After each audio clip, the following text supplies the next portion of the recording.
பெரியவர்களே, தாய்மார்களே, ஜோதிட ஆர்வலர்களே அனைவருக்கும் வணக்கம். உங்கள் முனைவர் TSR ராமகிருஷ்ணன் பேசுகின்றது.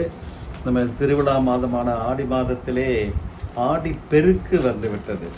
ஆடி 18ஆம் நாளை ஆடி பெருக்கு என்று சொல்வார்கள்.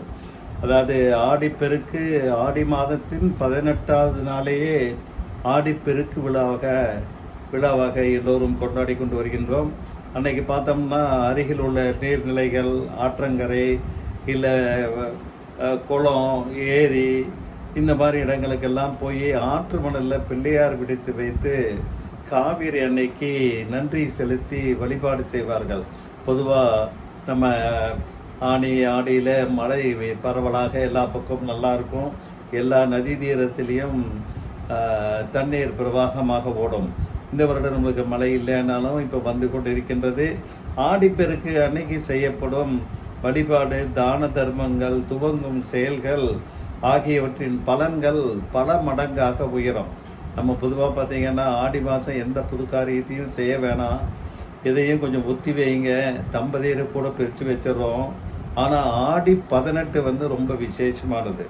அன்னைக்கு நம்ம செய்யக்கூடிய காரியத்தினுடைய பலன்கள் பல மடங்காக பெருகும், வெற்றி கிடைக்கும். அதனால தான் இந்த புனிதமான நாளில் என்ன வாங்கலாம், என்ன செய்யலாங்கிறத நம்ம இன்றைக்கி தெரிஞ்சுக்கலாம். இந்த உலகமே பஞ்சபூத தத்துவ அடிப்படையில் தான் இயங்கி வருகின்றது. அதுலேயே நீர் என்பது மிகவும் முக்கியமான அத்தியாவசியமான ஒன்று. உலகமும் உயிர்களும் இயங்குவதற்கு தேவையான பஞ்சபூதங்களில் முதன்மையாக இருப்பது நீர். அந்த நீரை தெய்வமாக பாவித்து அதற்கு நன்றி செலுத்தும் திருநாள் தான் ஆடி பெருக்கு. ஆடி 18 ஆடி மாதம் மழை காலத்தின் துவக்கமாகும்.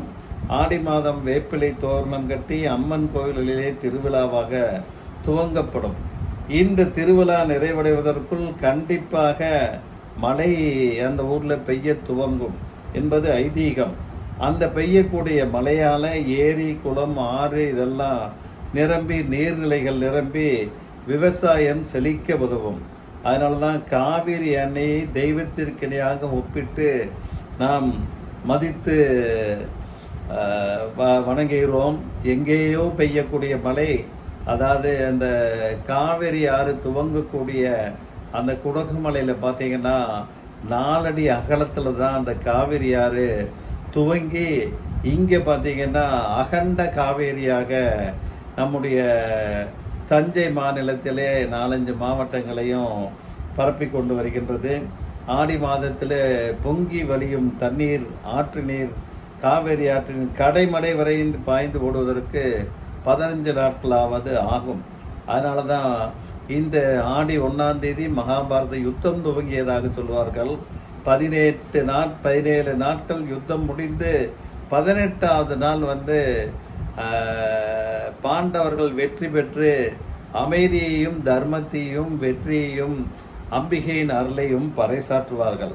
ஆடிப்பெருக்கு நல்ல தெய்வங்களின் சக்தியை காவிரி தாய் தான் வாங்கி கொண்டு அதனை மக்களுக்கு வழங்கும் திருநாளாக ஆடிப்பெருக்கு கொண்டாடப்பெறுகின்றது. அன்னைக்கு காவிரியில் புனித நீராடி பூஜை செய்வது நல்லது. ஆடிப்பெருக்கு என்பதால் அனைத்து சுபகாரியங்களையும் அன்னைக்கு துவங்கலாம்.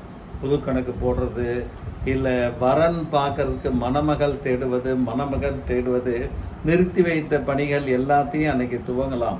கலைகள் கற்க துவங்குவது போன்றவற்றையும் செய்யலாம். இன்றைக்கி இந்த ஆகஸ்ட் 3ஆம் தேதி திங்கட்கிழமை அன்னைக்கு வருகின்றது. ஸ்ரீராமர் அவதரித்த அந்த புனர்பூசம் நட்சத்திரம் வருகிறது.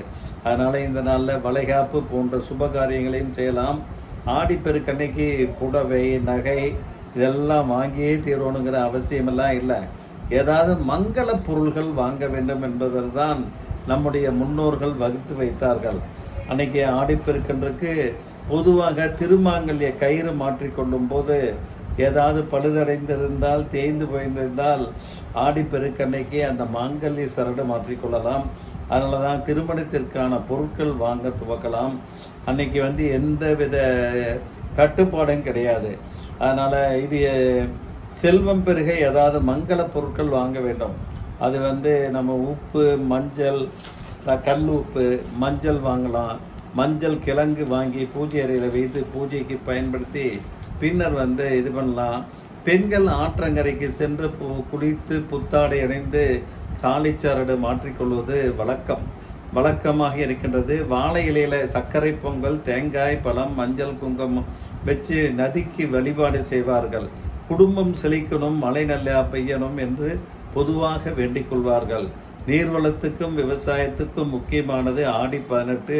குடும்பத்தினர் மற்றும் உறவினர் எல்லோரும் ஆற்றங்கரைக்கு சென்று வழிபாடு நடத்தி ஒன்றாக அமர்ந்து உணவருந்தி விளையாடி மகிழ்வது தான் இந்த ஆடி 18.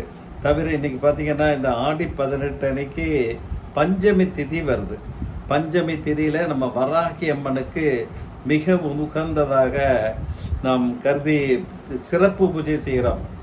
ஓம் ஹைம் ஹ்ரீம் ஹ்ரீம் அஸ்வாருட மக வராகியே நமக அப்படிங்கிற மந்திரத்தை நம்ம சொல்லி அந்த அஷ்டோத்திரம் ஒவ்வொரு மலராக சமர்ப்பிக்கலாம்.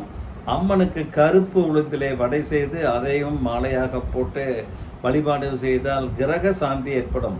வராகி அன்னை பொறுத்தவரையிலே எளிமையான முறையில் நாம் வழிபட்டாலே போயிடும். 5 முக குத்து விளக்கை ஏற்றி வைத்து அதன் தீபத்தின் முன்னே நின்று இந்த வராகி அம்மன் மந்திரத்தை சொல்லி என்னுடைய கடன் அடைய வேண்டும் என்று சேவித்தால் வராகி அம்மன் நமக்கு அதுக்கு நிச்சயம் நிவாரணம் வழங்குவார். பஞ்சமி திதியில் வராகி அம்மனை வழிபாடு செய்து கடன் பிரச்சனைகளிலிருந்தும் எதிரிகள் பிரச்சனைகளிலிருந்தும் விடுபட்டு அம்மனுடைய அனுகிரகத்தை நம்ம கண்டிப்பாக பெற வேண்டும். அதனால் இன்றைக்கி வராகி அம்மனுக்கு இருள் சூழ்ந்த நேரம், இந்த மாலை நேரம், இந்த 6 மணிக்கு மேலே சந்தியா காலம் சொல்கிறோம் பார்த்தீங்களா, அந்த நேரத்தில் நம்ம அபிஷேக பூஜைகள் செய்து வழிபாடு செய்தால் நம்மளுக்கு வராகி அம்மன் சீக்கிரம் நம்மளுக்கு அருள் புரிவார். ஆகையினால நம்ம வீட்டில் உள்ள ஏதாவது அம்மன் விக்கிரகம் இருந்தால் இல்லை படம் இருந்தால் துடைத்து வைத்து மஞ்சள் குங்குமம் பொட்டு வைத்து கொண்டு நம்ம பூஜை செய்வது நல்லது. அம்மனை முழுவதுமாக மஞ்சளால் அல்லது சந்தனத்தால் நம்ம அப்படியே பூசி அலங்காரம் செய்து வணங்கலாம். வராகி அம்மனுக்கு கரும் துளசியால் அர்ச்சனை செய்ய வேண்டும்.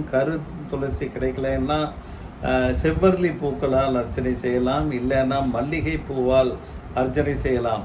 வெற்றிலை பாக்கு பழம் வைத்து வாசனை தூபங்கள் காண்பித்து இந்த மந்திரத்தை ஓம் ஹைம் ஹ்ரீம் அஸ்வாருட மகா வராக நமகங்கிறத நம்ம உச்சரித்து இந்த ஆடிப்பெருக்கு நாளில் பஞ்சமி திதியும் சேர்ந்து வருவதனால குடும்பத்திலே அனைவரும் மங்களகரமான காரியங்களை துவக்கி வராகி அம்மனை வழிபட்டு அருகில் உள்ள நீர்நிலைகளிலே வழிபாடு செய்யலாம்.